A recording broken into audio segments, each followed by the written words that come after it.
사건이 일어난 날은 지난 연말. 3차까지 이어진 팀 회식이 끝난 새벽 1시경이었습니다. 맛있게 먹었어요. 잘 먹었어요? 네, 잘 먹었습니다. 박 팀장이 그 서경 씨를 자꾸 데려다 주겠다고 그 대리를 부르더라고요. 대리기사님을. 저도 그냥 지하철역까지만 좀 얻어 타고 가려고 앞자리에 탔었죠. 박 팀장이 좀 워낙 취해 있었고, 그리고 회식 도중에 내내 자꾸 이렇게 서경 씨를 옆에다 앉혀놓고 좀 추근덕거리기도 했었거든요. 그게 좀 걱정되기도 하고, 그래서 좀 따라 탔습니다.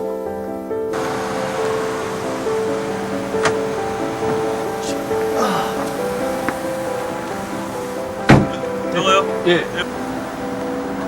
중간에 내렸죠. 뭐 지하철역 그 근처까지. 저는 목적지에 왔었고, 그리고 뭐 좀 불안하긴 했어도 뭐 큰일이야 있을까 싶었던 거죠.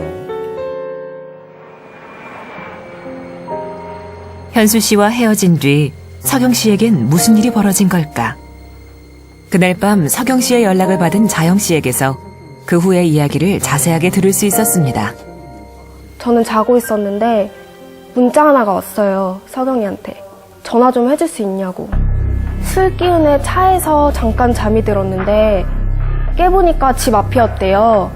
근데 그때 박 팀장이 이제 서경이를 신고하면 당연히 회사에 알려지는 건 뻔한데 저도 뭐라고 말을 해야 될지 모르겠더라고요. 그리고 서경이가 입사 때부터 계속 박 팀장한테 성희롱을 당했어요. 지속적인 성희롱은 그날 밤 성폭행으로 이어졌습니다. 진짜 많이 참았죠. 근데 이젠 도저히 못 참겠다고 신고하고 싶다고 해서 같이 갔어요. 마지막까지 함께 있던 현수 씨는 자책감에 힘들어하고 있었습니다. 직장 상사기도 하고, 그 남녀 사이가 또 이렇게 모르는 거잖아요. 제가 좀 중간에 끼어들어가지고 또 안 좋은 일이 있을 수도 있으니까 되려. 그래서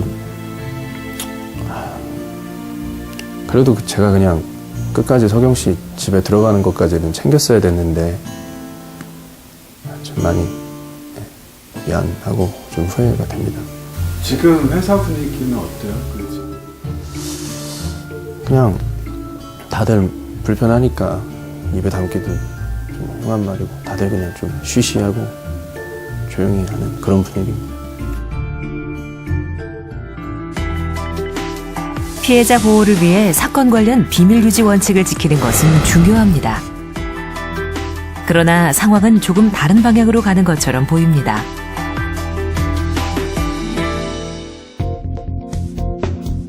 한 여직원이 회식 후 직속 상사로부터 차 안에서 성폭행 피해를 당했습니다.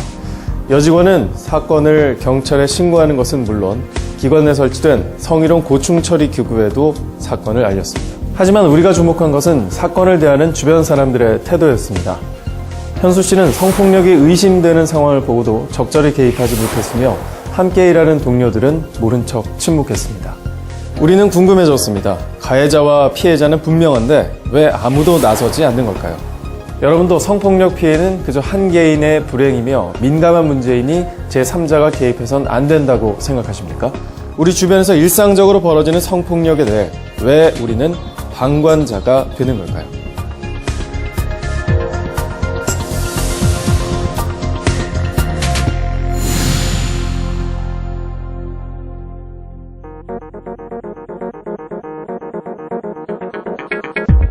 상하 관계가 분명한 조직에서 현수 씨가 상사인 박 팀장에게 자신의 목소리를 내는 건 힘들었을 겁니다. 서경 씨도 제대로 대처할 수 없었을 거고요. 그리고 또 하나, 성폭력에 대한 잘못된 통념도 그 원인 중 하나입니다. 이 통념은 더 큰 피해를 멈출 수 있는 중요한 순간을 놓치게 하고 피해자에게 또 다른 고통을 안겨주고 있습니다.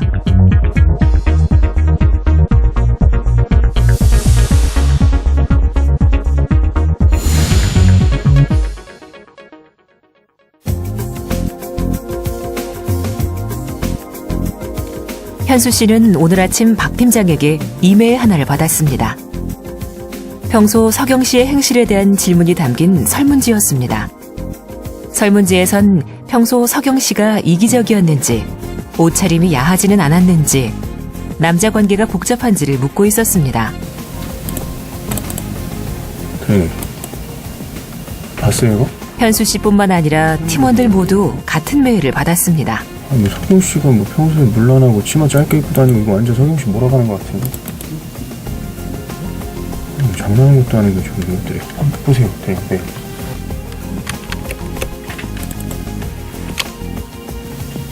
저쪽 바로 앞이긴 한데. 어디? 아 여기요? 네. 근데 지금 어디 계세요? 휴가 냈어요. 박 팀장을 계속 보고 싶겠어요. 그래서 그냥.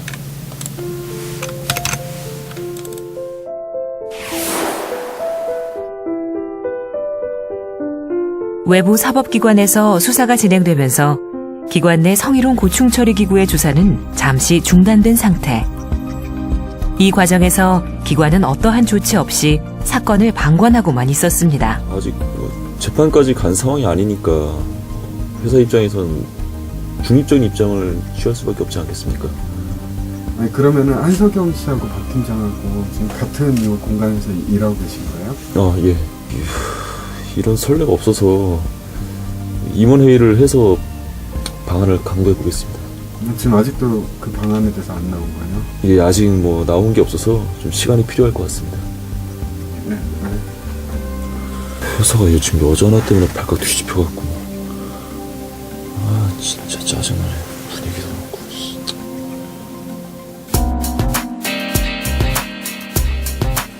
서경 씨에 대한 의심과 비난은 임원의 속마음뿐 아니라 직원들 사이의 대화에서도 흘러나왔습니다. 나 같으면 어떻게 회사를 나와? 어느새 서경 씨는 사람들의 입에 오르내리며 피해를 당할 만한 여성이 되어가고 있었습니다. 밤늦게까지 함께 술을 먹었으니까, 치마가 짧았으니까 성폭력이 일어났다고 여러분도 생각하십니까? 하지만 성폭력은 남녀는 물론 어린아이부터 노인까지 나이를 불문하고 언제 어디서나 발생할 수 있으며 30-40%는 아동 청소년 시기에 처음 발생합니다.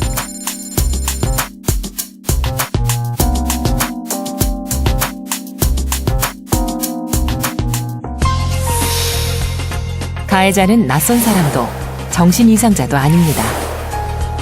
성폭력 정도가 심할수록 아는 사람에 의한 경우가 많으며 강간의 경우 60%가 직장 상사, 학교 선배 등 평소 알던 사람이었습니다.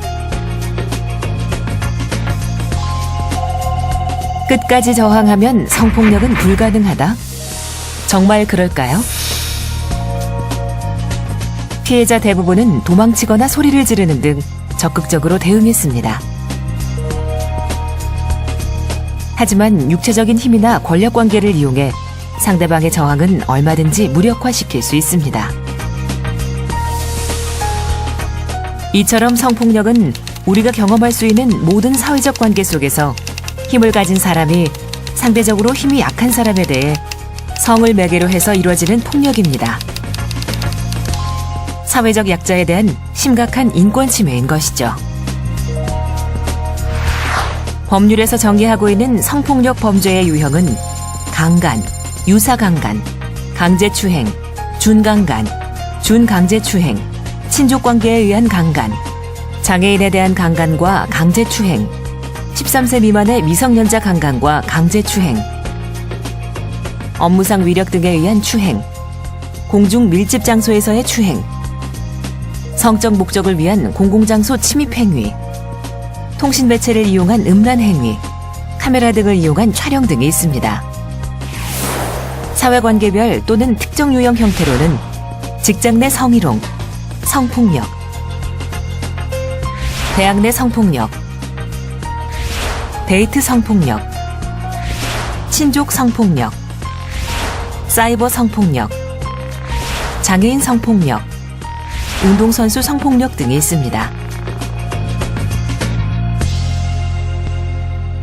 기본적으로 성폭력이 성립을 하려면 폭행이나 협박행위가 필요한데 최근에 들어서는 그러한 폭행이나 협박의 정도를 비교적 넓게 인정을 하고 있습니다. 그래서 직접적으로 사람을 때리면서 성폭행을 하는 경우가 아니더라도 지위를 이용해서 협박을 하거나 아니면은 특히 직장 내 성폭력의 경우에는 피해자가 저항할 수 있는 틈을 주지 않고 기습적으로 추행을 하는 경우에도 성폭력을 인정한 사례가 있습니다.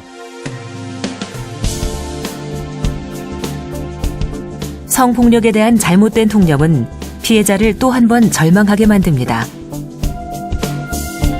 수사경찰이 피해자들에게 물을 흐려놓았다며 폭언을 하고 적극적으로 저항하지 않았다 하여 가해자를 불구속 입건한 것은 피해자에 대한 우리 사회의 잘못된 시선을 고스란히 보여주는 사건입니다. 재판 과정에서 자신의 행실을 묻는 신분에 충격을 받고 자살한 피해자도 있었습니다. 최근에 굉장히 주목받고 있는 성폭력 범죄는 아동이나 장애인과 같이 누구나 분노할 수 있고 누구나 성폭력이라고 쉽게 인정할 수 있는 그런 사건인 경우가 대부분입니다. 근데 아직도 성폭력의 많은 비중을 차지하고 있는 것은 일반적으로 자기 방어 능력이 있다고 생각이 되는 성인 간의 성폭력이 굉장히 많습니다. 그리고 그러한 성인 간의 성폭력에 대해서는 여전히 피해자도 어떤 잘못이 있다라고 하는 잘못된 통념이 작동하고 있는 경우가 많고, 그거는 최근에 성폭력에 대한 관심이 높아져 있는 지금에도 여전히 그러한 통념은 존재한다고 생각을 합니다. 중립이라는 입장을 들며 방관하는 기관과 무관심한 동료들 사이에서 현수 씨와 자영 씨는 서경 씨를 어떻게 도울지 고민하고 있습니다. 서경 씨는 과연 예전의 일상을 되찾을 수 있을까요? 박 팀장은 자신의 잘못을 진심으로 깨달을 수 있을까요? 불편한 침묵이 계속되는 일터를 다시 일할 맛 나는 곳으로 바꾸기 위해서 우리는 무엇을 할 수 있을까요?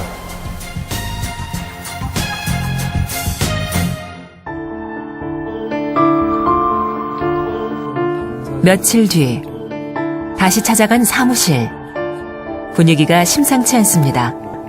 피해 가해자 처벌도 중요하지만 피해자가 그만큼 또 상처가 받았기 때문에 치료 같은 거를 해주던가 그런 식으로 또 도와주는 것도 좋은 생각일 것 같아요.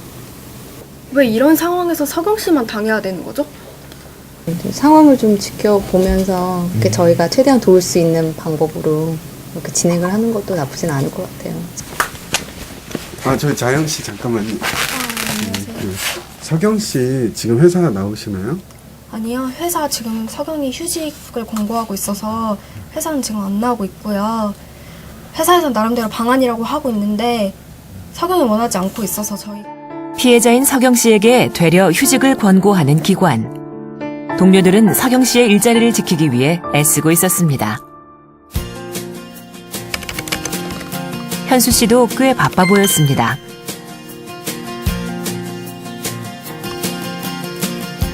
서경 씨가 좀 씩씩하긴 한데 생각보다 그래도 뭐 이런 일은 저도 이제 좀 처음 겪는 일이고, 그래서 어떻게 하면 좀 최대한 상처를 좀 덜 주고 좀 편하게 해줄 수 있을까 하고 좀 이거저것 좀 관련된 사안에 대해서 좀 공부 좀 해보고 있습니다.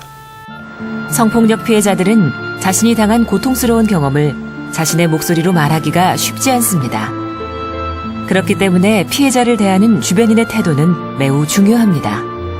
성폭력을 유발한 책임이 피해자에게 있다라고 하는 비난에 휩싸이기 쉽거든요. 그리고 그것으로 인해서 심리적으로 굉장히 위축되고 힘든 상태에 놓여 있을 것인데, 주변 사람들이 그런 점을 충분하게 이해하고 그러한 잣대로 피해자를 판단하거나 피해자를 비난하지 않고 피해자가 느끼는 굉장히 심리적인 어려움과 고통이 있을 것인데, 그런 고통에 대해서 이해하고 지지하는 태도를 취해야 한다라고 하는 게 중요하다고 생각을 합니다. 피해자가 자신의 경험을 이야기할 때 주변 사람들은 어떻게 대응해야 할까요? 가장 중요한 것은 피해자의 이야기를 경청하고 마음을 살피는 것입니다. 그리고 문제 해결을 위해 필요한 지원을 받을 수 있도록 지지하고 격려해야 합니다. 사건이 있던 날 적극적으로 개입하지 못한 것이 못내 마음에 남은 현수 씨. 서경 씨를 돕기 위해 할 수 있는 것들을 스스로 찾아가고 있었습니다.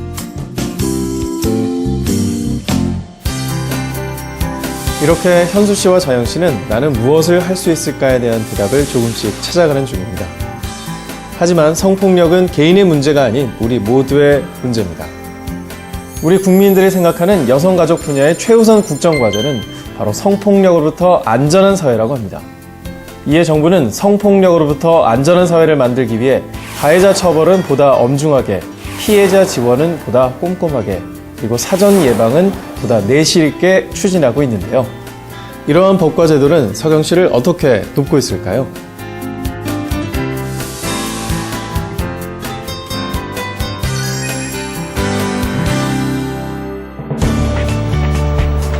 자영 씨와 현수 씨가 서경 씨를 만나기 위해 찾아간 곳은 원스톱 지원센터.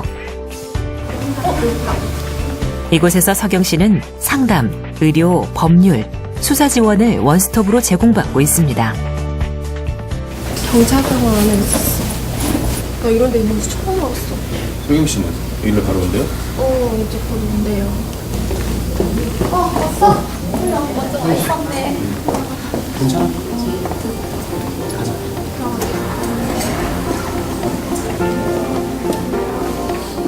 원스톱 지원센터는 상담원, 여자경찰관, 간호사, 임상심리 전문가, 심리치료사들이 근무하면서 피해자 회복을 위해 지원하고 있습니다. 이처럼 정부는 성폭력 피해자 통합지원센터와 상담소를 확대해 신고부터 상담, 의료, 법률 조력인, 수사 지원, 치유 회복 프로그램까지 각각의 기관이 상호 연계해 피해자를 맞춤형으로 지원하고 있습니다. 복잡하게 생각할 것 없이 여성 긴급 전화 1366만 기억하세요. 가장 가까운 피해자 지원 시설을 안내해드립니다. 서경 씨는 피해자 국선 변호사 제도를 통해 전문 변호사와 연결돼 재판을 준비하고 있습니다. 전문 변호사는 고소장 작성부터 판결이 날 때까지 서경 씨가 가진 법적인 권리를 충분히 보장받을 수 있도록 돕고 있습니다. 피해자들이 사건에 대해서 진술을 할 때 그 진술이 얼마나 일관되고 구체적인지가 굉장히 중요합니다. 피해자분들이 그런 사실을 모르고 이 사건 내용을 미리 정리를 하지 못하고 수사나 재판을 받다가 진술이 일관되지 못하거나 번복이 됐을 때 신빙성이 부정이 돼서 이제 유죄로 인정되지 못하면은 자책도 굉장히 심하고 또 유죄가 인정되지 못해서 또 얻는 고통이 굉장히 큰 걸 많이 받습니다. 그럴 때 피해자분들에게 초기에 이 성폭력을 전문적으로 상담을 하는 상담소 등의 여러 피해자 지원기관을 이용해서 이 상담을 받고 그분들의 도움을 받아서 법률적인 조치를 언제 취할 것인지, 그리고 법률적인 조치를 취하기 위해서 증거 수집이나 이런 준비는 어떻게 해야 되는지를 가능한 사건 이후에 초기에 빨리 준비하는 것이 좋습니다. 많은 사람들의 도움 속에서 서경 씨는 홀로 아픔을 감당하지 않겠다고 결심할 수 있었습니다. 많이 힘들긴 했지만 그렇다고 해서 제 삶을 포기하고 싶진 않았어요. 내가 잘못한 거 아니다. 내가 먼저 숨지 말자. 그렇게 제 자신한테 얘기를 했어요. 물론 저를 비난하는 사람도 있었지만 도와주려는 사람들이 더 많았으니까요.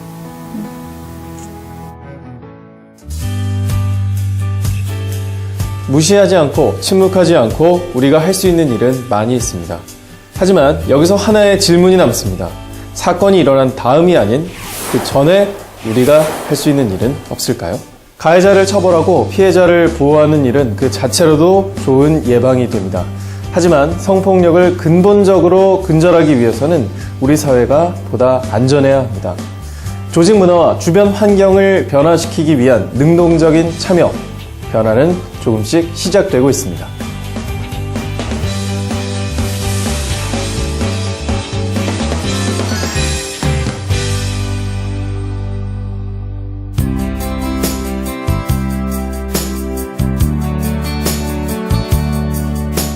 며칠 뒤 우리는 다시 출근한 서경 씨를 만날 수 있었습니다.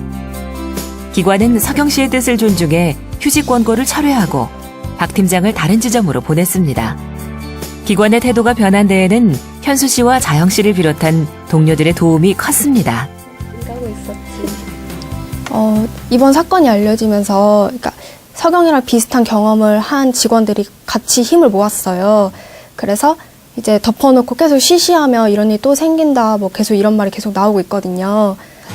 성폭력 사건이 발생했을 때 피해자를 안전하게 보호하고 일할 권리를 지켜주는 것은 가장 중요한 원칙입니다. 무엇보다도 중요하게 생각해야 하는 건 피해자를 어떻게 보호할 것인가라고 하는 점이라고 생각합니다. 그래서 피해자가 이 원래 직장 내 성폭력이 발생되고 난 이후에는 피해자가 계속 일을 하기가 굉장히 힘든 상황이에요. 그럴 때 피해자가 다른 문제가 생기지 않고 계속 일을 할 수 있도록 초기 보호 절차를 아주 잘 해야 하고. 일례로 KTCS는 전화로 성희롱을 일삼는 고객에 대해 상담사 개인이 아닌 회사가 직접 법률적으로 대응하고 있습니다. 이를 통해 상담사를 보호할 뿐만 아니라 일상화된 성폭력에 대한 사회적 경각심을 일깨워주고 있습니다. 최근 공직사회는 성범죄에 대한 무관용 원칙을 강화하며 성폭력 예방에 앞장서고 있습니다. 고의로 성범죄를 저지른 공무원에 대해서는 파면할 수도 있으며 가해자는 물론 사건을 은폐하거나 피해자를 모욕한 2차 피해 관련자에 대해서도 징계 조치를 할 수 있게 됐습니다. 이처럼 성폭력 사건에 대해 기관 차원에서 단호하게 대처하는 것은 향후 성폭력 재발 방지와 예방을 위해 꼭 필요한 조치입니다. 조직 문화 또한 점검해 보아야 합니다. 그리고 또 한 가지는 도대체 우리 조직에서 이런 사건들이 왜 발생했는지 조직 문화를 점검해보는 중요한 기회로 삼아야 된다고 생각을 합니다. 그래서 혹시 직장 내에서 성희롱이나 성폭력들이 언제든지 쉽게 벌어질 수 있는 조직 문화는 아니었는가, 사람들의 인식에 있어서의 문제점은 무엇인가, 이런 것에 대해서 좀 짚어보는 기회로 삼아야 할 것이고요. 현수 씨 기관은 이번 사건을 계기로 성희롱 고충 처리 기구를 내실화하며 성폭력 없는 건강한 직장 문화를 만들어 나가는데 노력을 기울이기로 했습니다. 그래서 시작한 것이 바로 성폭력 예방 교육. 2013년 6월 19일부터 국가기관, 지방자치단체, 각급 학교 등 공공기관의 성폭력 예방 교육이 의무화되었는데요. 아동 청소년부터 직장인, 어르신에 이르기까지 전국 성폭력 예방교육 지원기관에 신청하면 찾아가는 예방교육을 받을 수 있습니다. 성폭력이라는 게 피해자, 가해자, 그 당사자 간의 개인의 문제가 아닙니다.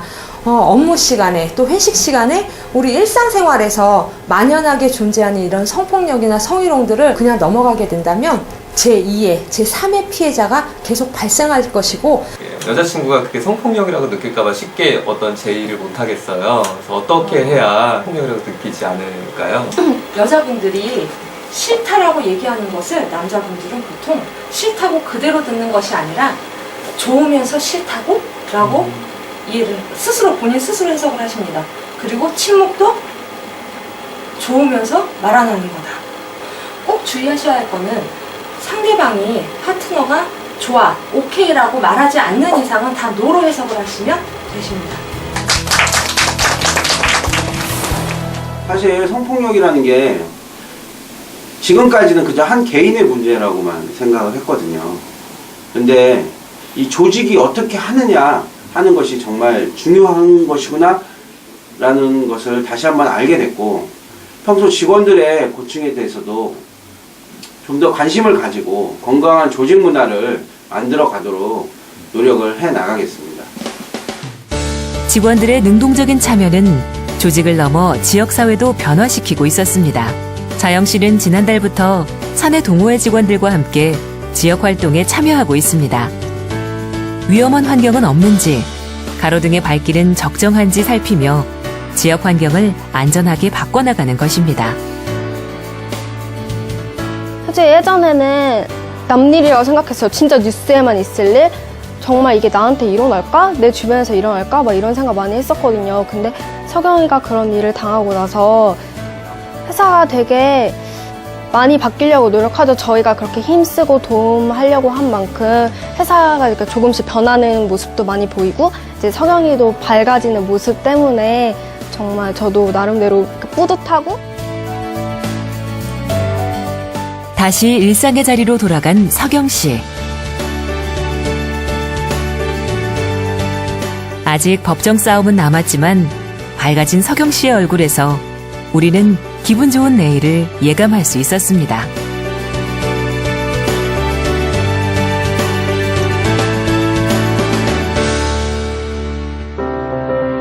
서경 씨에겐 힘든 시간이었지만 서경 씨 주변 사람들과 조직, 지역사회가 이 사건을 계기로 조금씩 변화하기 시작했습니다. 여성들 스스로 조심해야 한다고 말하는 것이 아니라 여성들의 몸과 마음이 자유롭게 살아갈 수 있는 환경을 우리 사회 모두가 함께 만들어가는 것. 그리고 성폭력은 안 된다는 단호한 인식. 여성뿐만 아니라 사회적인 약자에게 행해지는 모든 폭력에 민감해지고 타인의 의견과 생각을 존중하는 마음을 키우는 것. 이러한 생각과 행동의 변화가 성폭력으로부터 안전한 사회를 만들어가는 것 아닐까요? 변화는 이미 시작됐습니다. 우리 사회 곳곳에서 불어오는 변화의 바람을 더 크게 일으켜주세요. 그 주인공은 바로 여러분.